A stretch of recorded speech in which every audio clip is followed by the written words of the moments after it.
How's it going, everyone? As always, my name is Jimmy Champagne. This is Deck Ready, my channel all about Steam hardware. I hope you got a Steam Deck for Christmas if you asked for one, because this is the Steam Deck Starter Guide. It's my updated version where I break it into two sections. The first one is external apps and things I think are worth downloading, and the second section is accessories I actually use. This is a no BS list. This is all stuff I've used every single day since the Steam Deck came out. If there's a Steam Deck accessory or an app out there, I've at least tried it at some point over the past 4 years, and this is the stuff that I used after I made a video about it and still use to this day. So I feel like I'm uniquely qualified here because I play a lot of Steam Deck, I use a lot of Steam Deck accessories, and I use a lot of different apps on the Steam Deck. So I figured I'd pass that knowledge on to you. All right, jumping right into the software side of things, the very first thing you should do when you turn on your Steam Deck for the first time and get everything installed and updated is go into the desktop mode. First of all, you're going to need a browser. If you're in the game mode and you go over to non-Steam apps, it'll encourage you to download Chrome. I recommend going over into desktop mode and clicking on the Firefox icon on the desktop, and then it'll download Firefox from the Discover Store. It's faster, it's cleaner. I like Firefox more than Chrome. It's been a great browser. It's my default browser that I use all the time on the Steam Deck, and again, it's free. It's just a good browser all around. After you have the browser installed, go back to the Discover Store and search for ProtonUp-QT and install that, and then open it up. What this will allow you to do is download and install versions of ProtonGE, which is Proton Glorious Egg Roll. Glorious Egg Roll is a person who makes versions of Proton that can use DLLs and other things that you can include in Proton that Valve can't because of licensing issues. This guy just gets around that and includes extra stuff. So if there's like a game that has issues with intro movies or something, and it gives you the color bars, instead of waiting for Valve to update Proton hotfix and then having to change it yourself, you can just get the latest version of ProtonGE, and all of that stuff will be included. And when you start playing older games like from pre-PS3, Xbox 360 era, or early games from that time period, the vast majority of the ones I've tried have run better with ProtonGE, and the latest example of a brand new game running better with GE is Diablo 4. That game works better with ProtonGE, so that should be the first thing you install. Just get the latest version. You don't have to go check and install new ones all the time because it builds on itself. I've used the same version for like the past 6 months, so just grab the latest one and you'll be all set to go. The second app that I've made people aware of that everyone thanks me for telling them about is VacuumTube. This is also in the Discover Store, so it's a one-click solution. Once you have this app, all it really is a clone of the YouTube TV version of the YouTube app, which is great because once you add it to Steam by right-clicking it in your desktop and add it to Steam, if you open it in game mode, you can use a controller profile and navigate it just fine with a controller. So it's like a handheld optimized version of YouTube. I love running it in the background when I'm playing a game like Elden Ring, for example, earlier this year, and I need to look something up. I just open up VacuumTube, I watch the video I need, I close the app, and I'm right back into the game. And because the Steam Deck is still pretty powerful, it won't screw up your game if you run YouTube videos in the background. So if you want to listen to something while you're playing, like a podcast or something like that, this is the best app you can get. And again, it's completely free. One of the best things you can do on the Steam Deck is emulate games, and there are a lot of different ways to emulate games on the Steam Deck, but for me, someone who just goes for one-click solutions that work incredibly well, I have never had an issue with EmuDeck. You go to emudeck.com, you download the installer, you run it, it's installed. It has every emulator under the sun. It applies the controller configurations, it gets them all set up with resolutions and everything like that. The only thing you need to supply yourself is BIOS and ROMs, which shouldn't be hard if you've ever emulated a game before. It takes the exact same work to set this up as anything else. If you want a more detailed guide on how to get it all working if something doesn't work right for you, Retro Game Core is a great source, but like I was able to figure out EmuDeck without using a YouTube tutorial, and I always say this, if I can figure it out, you can definitely figure it out. It's pretty much one click. Once you put the BIOS in place, it even has a checker that'll tell you if they're all in place, and if you see any X's, just Google how to fix it and you'll be good to go. One thing that I don't see a lot of people recommend is if you played games like Need for Speed Most Wanted or Tony Hawk's Underground, Underground 2, American Wasteland, basically any game from the PS2 era, a lot of people don't know this, but the vast majority of those games got PC ports, and finding abandonware versions of them is super easy. Like for example, with Need for Speed, all of the black box games are in one Reddit thread and they're cracked versions of the games, and whoever's uploading these has started adding control controller profiles for the Steam Deck. So I got all of the old black box Need for Speed games. And every time I talk about that, people are like, oh, I didn't even know those games existed on PC. And if you use those versions, you usually get higher res textures, you get the correct glyphs, they run a lot better than emulating PS2 versions of the game. So if you're playing something like God of War or God of War 2, those don't have PC versions because they were exclusive to the PlayStation 2. But if it was a big third-party game like Need for Speed or Tony Hawk's Underground, those both have abandonware versions that are super simple to set up and have controller support out of the box. So make sure if you're going to play a game from that era, you at least check if it has a PC version and get those downloaded and all set up because they're great. Also, for any of these abandonware games, the Mozilla Firefox browser, Vacuum Tube, anything you add third party, you can go to SteamGrid DB and find art for them. This used to be a trickier process once you had them all downloaded, but now all you have to do is go to the specific one once you download the 3 pieces of art and go to properties, and then now there's a customization tab that has them all with the correct sized image ready to go. You just click change, and when the dialog box opens up, there's a drop down menu that'll have like a .jpeg or .png file there. Switch it to all files and you'll find the images you downloaded, and then you can set custom art for everything.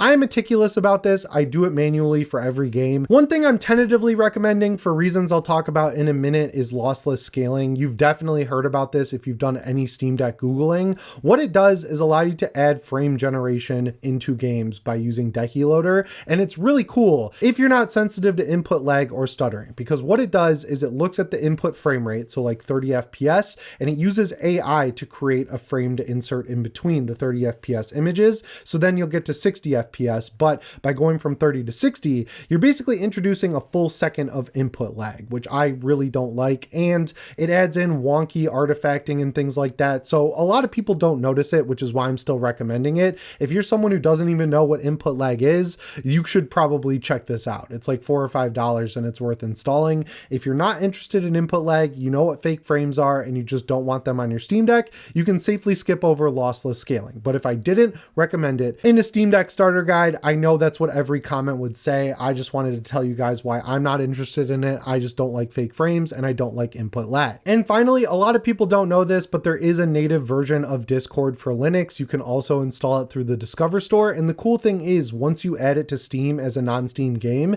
you can run it in the background, just like Vacuum Tube. So if you're playing a multiplayer game like Splitgate Arena Reloaded or something like that, you can get in a Discord call with your friends and it'll work just fine in the background. It does use a little bit of resources. So if you're playing a game that kind of fluctuates between 28 and 30 FPS, I would not play with Discord enabled. But if you're playing something that has a little bit of overhead, like it runs reliably above 40 frames per second, you should be just fine using Discord, and it comes in clutch in a pinch. That's basically all the extra stuff I use in terms of software. Like the first time I boot up a Steam Deck that's fresh, that's exactly what I install. I used to have a lot more different things that I would install, like Heroic Game Launcher, but I stopped playing Epic Games, and there's just a bunch of extra crap that I used to use all the time that Valve ended up adding in to SteamOS through updates. So then I got to uninstall stuff from my Steam Deck, and that's one of the coolest things about the Steam Deck is if you don't want any extra stuff, you don't really need it. That's just what's come in useful for me over the past 4 years.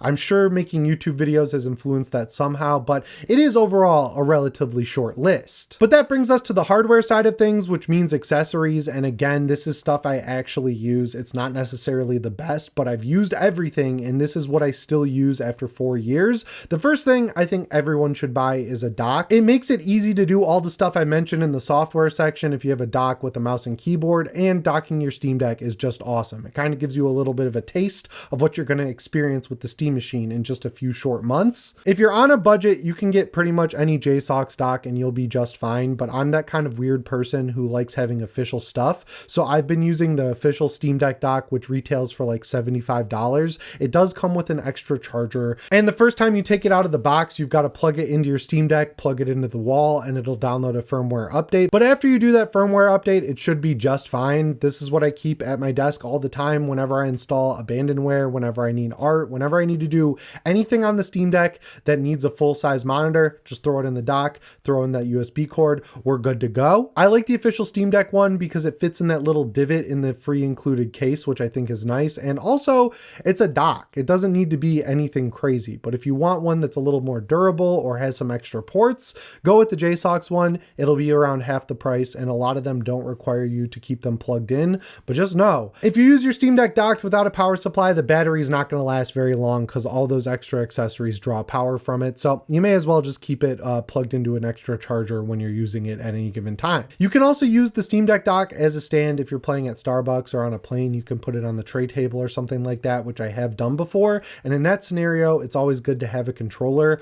Any controller you already have will work just fine because of Steam input. So if you've got a Series X controller, that'll work. If you've got a DualSense, that'll work. My go-to controller, the 8BitDo Ultimate 2, it's like $60. It's one of the best controllers I've ever used. The battery life lasts forever. I like the little LED lights, but it does have a dedicated button on the controller to just turn those off. It's ergonomically great because it's kind of a clone of the Nintendo Switch Pro controller, which is a super ergonomic controller. I've had zero issues with it. I beat Elden Ring Night Rain. I beat the original Elden Ring. It is my go-to controller and it lives in my backpack. I was going to recommend the one I have, which is the Witcher XR Glasses Edition, because it matches my limited edition OLED.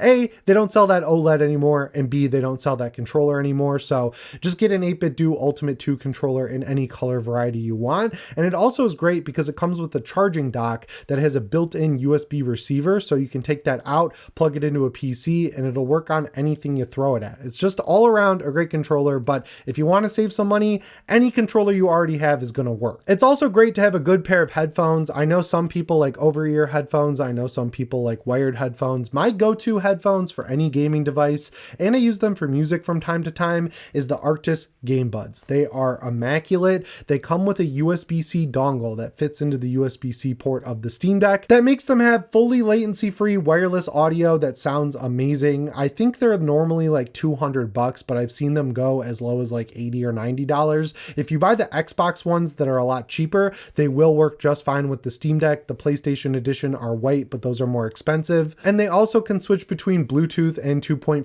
gigahertz mode on the fly. So if you need that charging port back, you can connect them via Bluetooth, and the Steam Deck has low latency Bluetooth support. So you won't really notice as much audio delay. It's definitely there compared to using the dongle, but it's so slight that it's not really noticeable. I can't recommend these headphones enough. I know they're a little expensive, but they're so good at what they do that like it's so worth having them. No matter which Steam Deck you buy, you should probably buy a micro SD card. Unfortunately, prices on all forms of memory are going up, and it's hard to get a SanDisk 1TB SD card, which is what I had for a long time. If you can find one, they're a little over $150, I want to say, and then it jumps up dramatically for the 2TB one to like $250. So if you've got the extra money, it's nice having 2TB, but at that price, it's absolutely insane. I did notice Samsung is selling a 1TB micro SD card for $98. That seems like a completely fair price, but you're going to fill up your space pretty quickly with all the games you're going to download to the Steam Deck. So whether you have the 512 gig OLED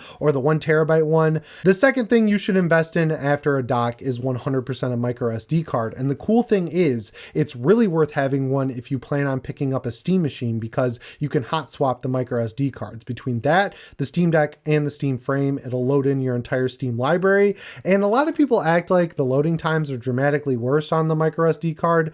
I've never noticed that personally. It's just been great all the way around. I love having 2TB of games whenever I need access to them. It's been awesome. So I'd recommend the 2TB, but I wouldn't fault anyone for wanting to spend a little less money and going with 1TB or even 512, because those are like 50 or 60 bucks. Another thing that I like having in my backpack at all times is a Bluetooth keyboard. I know Razer has a bad reputation and it is well earned, but the keyboard I've used for like 2 or 3 years now is the Razer Black Widow V4 Mini Hyperspeed Wireless Hot Swappable 65% keyboard. It's a compact keyboard that fits in your backpack, but it also has a dongle, so you can plug it into your computer and use it over 2.4, or you can switch the little switch on top of it to Bluetooth and connect it directly to your Steam Deck. If you have a dock, I would leave the USB dongle in the dock in one of the USB ports, and then if you leave that at home, you can just use Bluetooth. I don't really think you need a mouse because the trackpads are good enough, but the mouse I use is the Razer Basilisk V3 Hyperspeed. It's just a good little Bluetooth mouse with great battery life. Another one I've never had any issues with. I like that it matches the keyboard. I don't think you need to spend money on a mouse, but I wanted to include it because I've used it, once a week-ish for the past 4 years, so it's worth it for me to have it, but I think I'm in like a weird use case type scenario, and I don't think you really need it. And I was going back and and forth on whether or not to recommend a hard shell case. If I had to recommend one, I would go with the D brand Kill Switch. They sent it to me back when it came out. I've never used it, if we're being real. Like, I put it on for a video, I took it off, I threw it in a drawer. I've never felt like I needed it because no matter what Steam Deck you buy, it comes with a great case that works completely fine. It's got a hard enough shell that makes it protective enough if you just throw it in a backpack. I've taken mine to Italy, I've taken mine to Florida, I've taken mine to Chicago, I've taken mine to California. It's never really been a problem not having a hard shell case. Also, if you buy a 1TB Steam Deck OLED, it comes with a removable insert case. That's what I use the most, and I've never broken a Steam Deck outside of my house. And finally, I don't think you need a screen protector if you get the 1TB because the anti-glare matte finish does not attract scratches at all. But if you get the glossy 512 gig model, you might want to invest in one. I had a glossy Steam Deck LCD for a couple of years and I didn't have a screen protector on it and it was just fine. I'm that kind of person who puts a screen protector on everything because I hate scratches, but I noticed I wasn't getting them, so I just never invested in one. If you really feel like you need it, spend the money, but like, I don't think it's necessarily worth it at the end of the day because any money you save on accessories you can then spend on games. And that about covers it for my no BS starter guide for the Steam Deck. You really don't need that much extra stuff to get off the ground, and honestly, if you didn't buy anything, you'd be just fine. It works great out of the box, and I think that's why it's so successful. If I had to pick one accessory and one app to download, accessory would be the official Steam Deck dock. The app to download would be Proton Up QT because, you know, ProtonGE does come in handy once in a while.